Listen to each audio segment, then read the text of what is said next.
Good morning, ladies and gentlemen, and welcome to the Velan Inc. Q2 Financial Results Conference Call.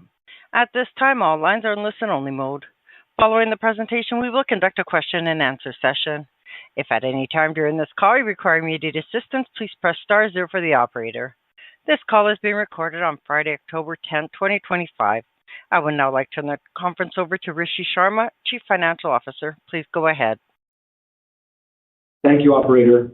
Good morning, bonjour. Thank you for joining us on our conference call.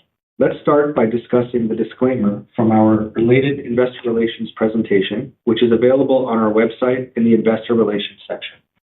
As usual, the first paragraph mentions that the presentation provides an analysis of our consolidated results for the second quarter ended August 31st, 2025.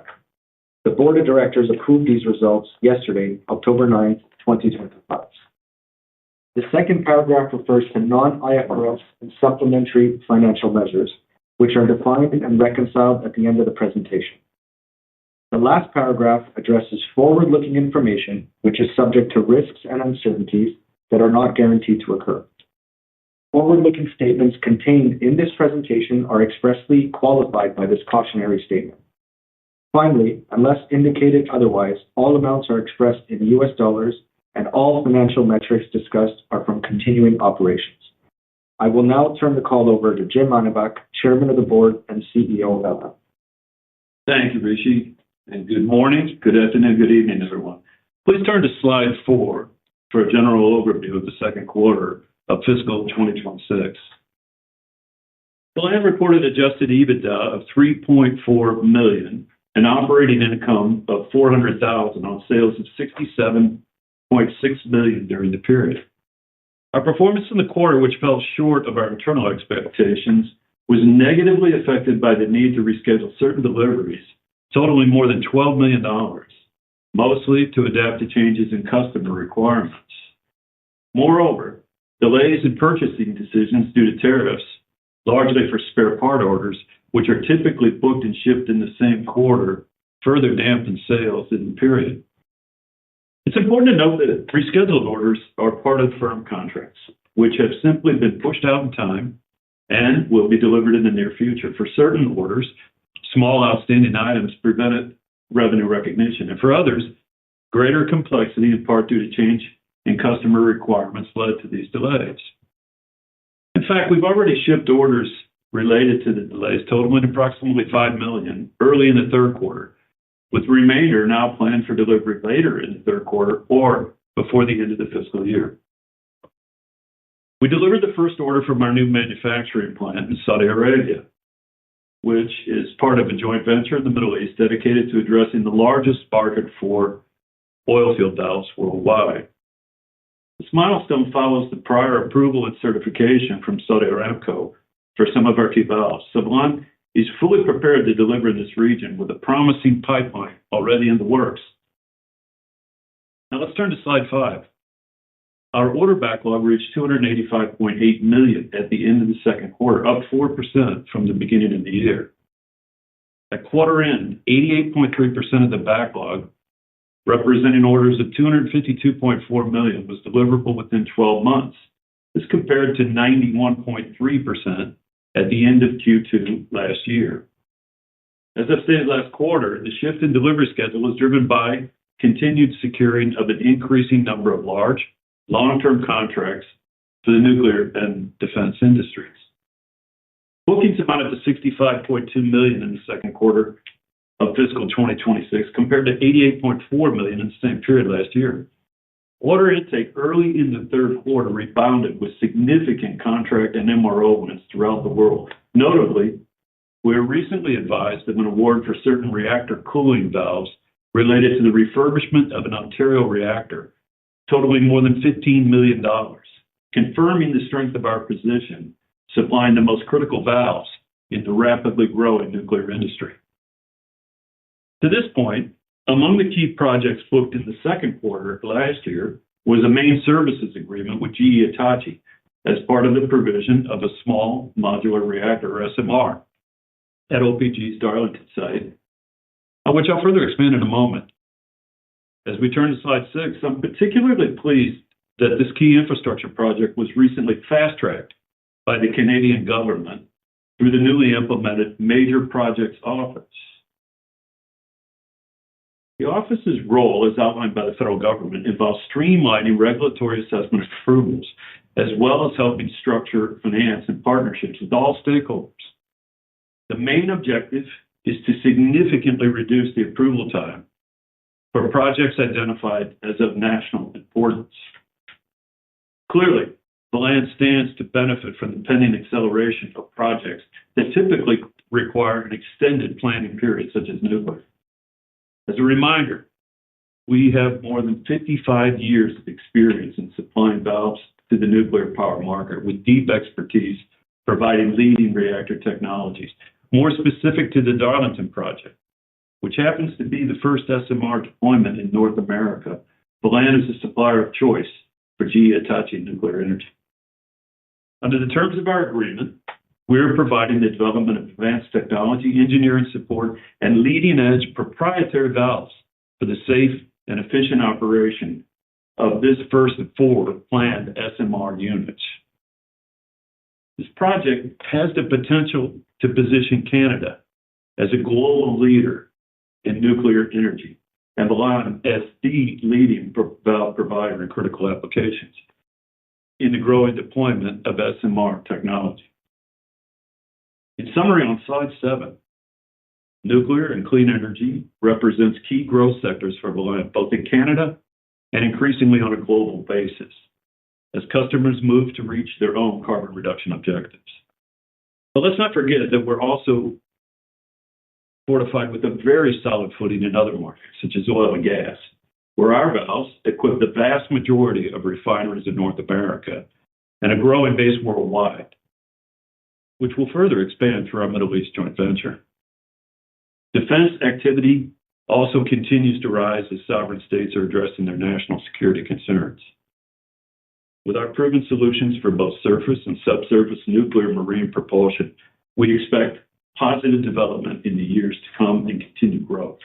With the strength of our brand and our proven ability to address complex needs for the most demanding flow control applications throughout the world, we are very confident in our ability to sustain growth in our backlog. Before turning the call over to Rishi, let me assure you that after permanently resolving our asbestos-related liabilities and completing the sale of our French assets, as announced earlier in the year, we remain quite active considering capital structure options to assure the company remains well-positioned to fully achieve its growth ambitions and its determination to maximize shareholder value. This wraps up my presentation. I'm going to turn it over to you, Rishi. Thank you, Jim. Turning to our second quarter results on slide 9, sales totaled $67.6 million, down 13% from $77.7 million a year ago. Since last year's second quarter included a non-recurring revenue of $5.2 million related to a canceled agreement, the comparable year-over-year sales decrease is about 6.7%.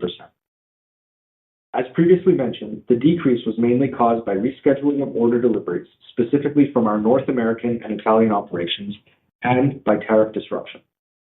In fact, uncertainty resulting from the changing tariff regimes has dampened demand for valves, spare parts, and MRO throughout the U.S. as customers continue to defer purchasing activities, awaiting the final outcome of ongoing tariff negotiations. Partially offsetting these factors were higher sales in Korea, India, and China, as well as greater MRO sales in North America. By customer geographic location, North America represented 55% of total sales in the second quarter of fiscal 2026, compared to 51% last year. Asia Pacific accounted for 26% of total revenues versus 12% a year ago. For its part, Europe represented 12% of sales in the second quarter compared to 20% last year. Finally, Africa and the Middle East, as well as South and Central America, rounded off our sales for the quarter. Moving to slide 10, gross profit reached $15.7 million compared to $20 million last year. The decrease was primarily due to lower sales volume, which negatively affected the absorption of fixed production overhead costs and a less favorable product mix. In addition, tariffs had a dual impact on gross profit, first by impacting supply chain optimization, and second by causing a timing lag between the moments they are incurred and subsequently passed on to customers. These factors were partially offset by positive foreign exchange gain. As a percentage of sales, gross profit was 23.2% versus 25.7% last year. Administration costs decreased to $15.4 million, or 22.7% of sales, in the second quarter of fiscal 2026, from $16 million, or 20.6% of sales a year ago. The year-over-year variation reflects lower sales commissions, reduced freight costs, and additionally, cost prudence in our day-to-day spending. We also incurred restructuring expenses of $700,000 in the second quarter of fiscal 2026, which consisted of transaction-related costs. Excluding restructuring expenses, adjusted EBITDA amounted to $3.4 million versus $6.7 million last year. The year-over-year decrease can be attributed to lower gross profit, partially offset by reduced administration costs. Net loss, meanwhile, totaled $1.7 million, or $0.08 per share, in the second quarter of fiscal 2026, compared to a net loss of $1.2 million, or $0.05 per share last year. Excluding restructuring expenses, adjusted net loss amounted to $1.2 million versus adjusted net income of $2.8 million a year ago. Briefly, on slide 11, for the first 6 months of fiscal 2026, sales were up nearly 1%, or close to 5% excluding last year's non-recurring revenue, while gross profit was relatively stable both in dollars and as a percentage of sales. Turning to cash flow from operating activities on slide 12, before changes in provisions, we used $16 million in cash in the second quarter of fiscal 2026 compared to generating $4.7 million a year ago. The unfavorable movement in cash was due to lower profitability and negative changes in non-cash working capital items versus last year. For example, significantly more late-stage work-in-process inventory related to the changes in delivery schedules increased working capital requirements. Work-in-process inventory was up $10 million in the second quarter alone, and we expect a cash inflow as projects are shipped and paid for. In the period, we also paid $6.8 million in dividends, representing the regular payments for dividends declared in May and July, as well as the 30-cent per share special dividend declared earlier this year. As for the next payment, the Board of Directors declared yesterday a dividend of 10 Canadian cents per share, payable on November 27, 2025, to shareholders of record as of November 13, 2025. Our dividend policy reflects our growing firm order backlog, confidence in our future performance, and our ability to sustain strong cash flow generation. Finally, our financial position as of August 31, 2025, remains strong, with cash and cash equivalents of $36.1 million and short-term investments of $400,000. Bank indebtedness stood at $6.6 million, while long-term debt, including the current portion, amounted to $15.9 million. Considering our new $35 million credit facility, working capital financing, letters of credit, and guarantees, we have access to nearly $60 million in additional cash flows. As a result, Velan has $96 million in readily available to execute its strategy and finance its expansion to sustain long-term profitable growth. I will now turn the call over to the operator to begin the Q&A session. Thank you. Ladies and gentlemen, we will now begin the question and answer session. Should you have a question, please press star followed by the 1 on your touch-tone phone. You will hear a prompt that your hand has been raised. Should you wish to decline from the polling process, please press star followed by the 2. If you are using a speakerphone, please lift the handset before pressing any keys. One moment, please, for your first question. Your first question comes from Sébastien Charland with Agave Capital. Your line is now open. Good morning, Jim. Good morning, Rishi. Good morning. My first question today, it's maybe a little more philosophical. So in terms of the cycle in nuclear, I think it's pretty clear where we're at.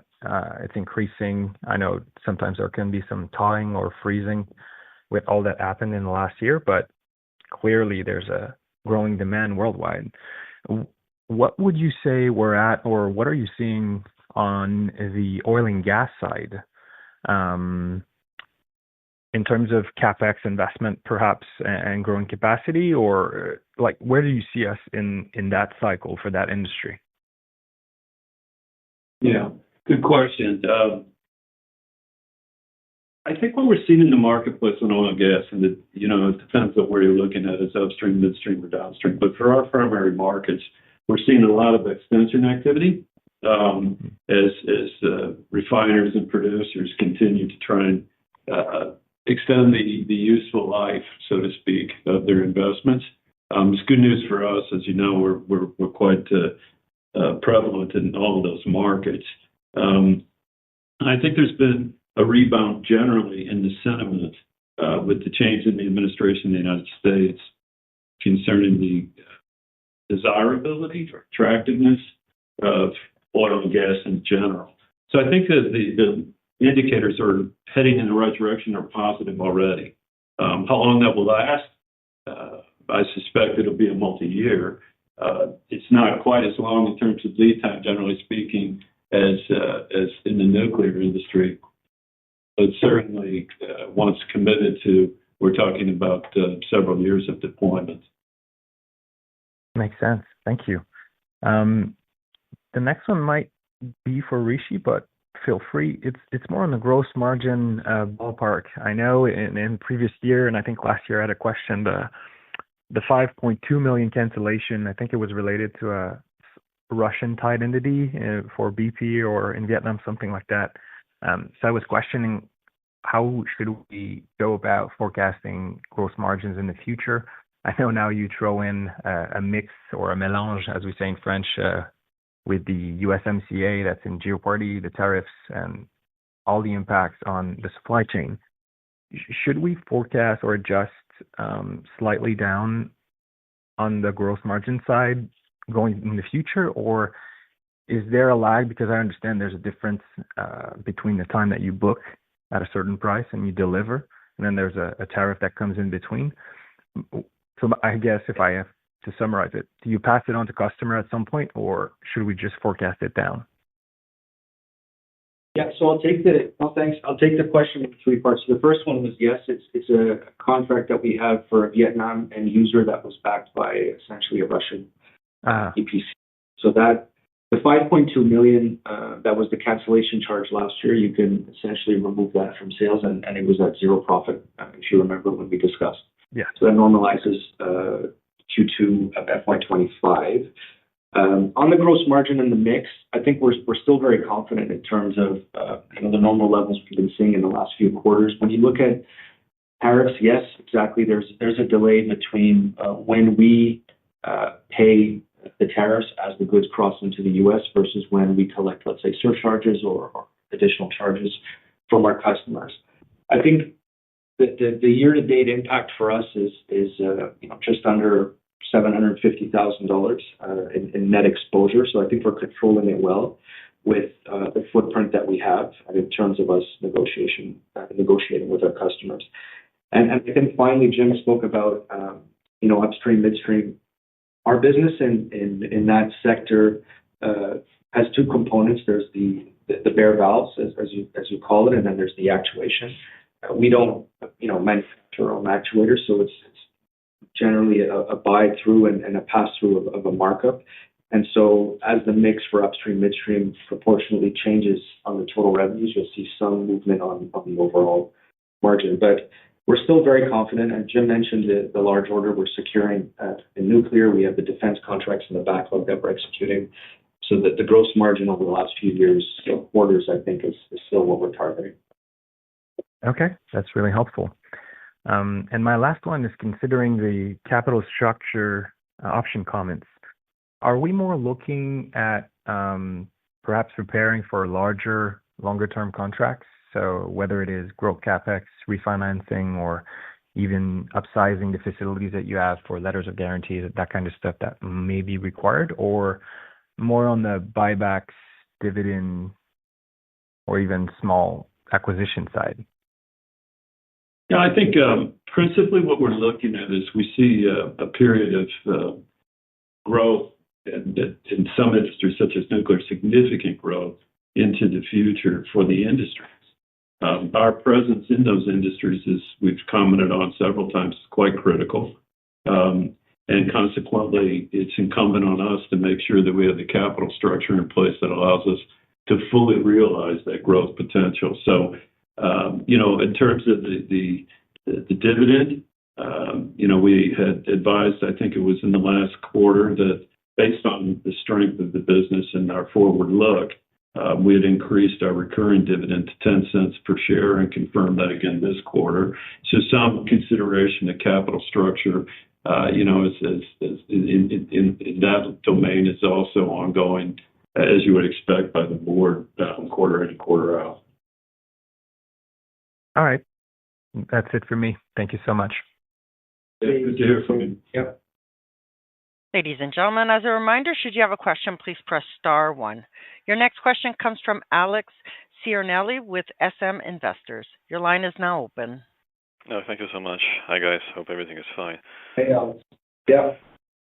Just out of curiosity, I ask you, what is the utilization rates of your manufacturing facilities, today, and then compared to, let's say, a year ago in general, and then, if you can, for the Montreal standalone? Well, we don't disclose the utilization rates by plant. I would say that the company has sufficient capacity over its planning horizon to support substantial growth without the need for extraordinary capital addition. So our equipment stock is in our positions in Canada and the U.S. and around the world is quite good, quite robust in terms of supporting the growth.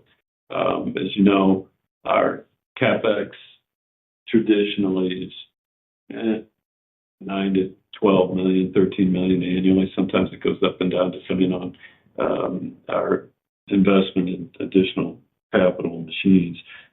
So I think that probably is sufficient. It's more replacement and upgrade. We have a wonderful preventative maintenance program throughout our network of plants, which allows us to extract maximum utilization of our machine stock. But of course, like anything, as time goes by, tolerances increase, and so we make prudent investment from time to time in key machinery to assure we continue to meet all tolerances. Thank you for that. Appreciate it. I don't know if you answered this already. Sorry.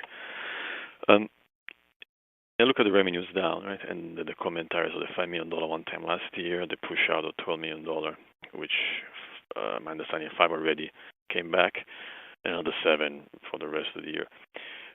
Would it be wrong for me to say if I adjust for all that, the revenues were actually up? Is that a wrong way to look at it? Oh, no. Did you say, would that be wrong? Are you asking that in the negative or the positive? Well, clearly, I'm teasing you. Yeah, I think that's exactly the right conclusion to draw. Is that we had some late in the quarter changes and delays with customer receipts. That if those shipments had occurred in the second quarter as had originally been planned, revenues would have been up. I'll just add, Alex, to that. Today, we recognize revenue on completed contract. As we see larger, more longer-term contracts, if you had a POC accounting based for RevRec, then it would be a bit more stable. So that's something of consideration for the future. Thank you. And then just, accounting item, I see the taxes. I think in the report it states that IRS taxes were up because of, taxing at the individual, at the legal entity versus consolidated. That means that last year you were looking at the taxation was on a consolidated basis, and this year is different, or did I miss that? And then related to that, what are your cash taxes? Thanks. Are you talking about the quarter or year-to-date? The quarter, sorry. Yeah, I think quarter, the variation in the quarters is just the taxable income that's generated in each of the legal entities. So in Q2 this year, we had certain legal entities that generated taxable income. There was a catch-up in certain entities that have differences in year-end versus reporting periods for filings that result in assessments that go up and down. So Q2, you'll generally have a bit of a catch-up or realignment for the year. So it's not more than that in terms of the cash tax expense. We do not, as you know, recognize and have not recognized deferred tax asset on the balance sheet. So that creates an effective tax rate that's significantly higher when you look at the taxable income that's generated. But as we move now forward to profitability, barring this quarter, if you look at net income, it's what we've done over the last 8 quarters. That's something that's also going to be for discussion. Yeah, I think underscoring that point on our balance sheet, or off our balance sheet, I suppose is a better way of putting it. We have combined net operating loss carry forwards in our of over $100 million under IFRS because of the company's performance prior to the turnaround that started in 23. We haven't met the threshold, or we're closing in on the threshold of reestablishing into those credits. This is an accounting fiction. At the end of the day, we have 143 of combined NOL and tax credits that will shield our earnings for many years to come. So I think that, in modeling needs to be certainly taken into account the cash advantage of utilization of those NOLs into the future. Yeah, that's great. I won't put it even after the French disclosure. I had a last question, which you might have answered again. Sorry, I was out for 5 minutes. Some color on the Saudi joint venture. How does that work? Manufacturing facility, this is the first order, and then what kind of pipeline you see there? Thank you. Yeah, sure. It's a good question. So as you know, we commissioned and opened the Saudi joint venture in the first quarter of our year. That had been delayed also, as I think I commented on it the last quarter, for some time as we looked at the prior strategic option review in the Flowserve saga, we'll call it. And so we're very, very pleased with the rapid growth of this joint venture. It's exceeding our expectations at the moment. Of course, first you have to secure the approvals, the 9 comes, as they call that, Aramco. You have to then produce on a limited basis product in accordance with that certification, and then basically the doors are open for additional orders. The pipeline is very, very robust, and I think the backlog is already exceeding $500,000 US. This is rather remarkable given that this joint venture has only really been in place and operative for the 6 months, maximum 9 months, something like that. So we're quite pleased with that and very, very bullish on what we see developing in the Middle East, not only in Saudi Arabia, but also in the surrounding parts of the world there, where we really, quite frankly, haven't focused as intently as perhaps as possible, and certainly will be the case going forward. Saudi Aramco, as you know, is by far the largest producer in the world. So, we look very confidently with that joint venture. Thanks for bringing it up. That's it for me. Thank you so much. Okay, have a great weekend. There are no further questions at this time. I will now turn the call over to Jim for closing remarks. Well, thank you, operator. We appreciate your help as always. And thank all of you for joining us today. We look forward to sharing our third quarter results with you in January, and hope you have a good weekend. And for friends in Canada, happy Thanksgiving weekend. We'll look forward to talking with you again soon. Bye for now. Thank you. Ladies and gentlemen, this concludes your conference call for today. We thank you for participating and ask that you please disconnect your lines.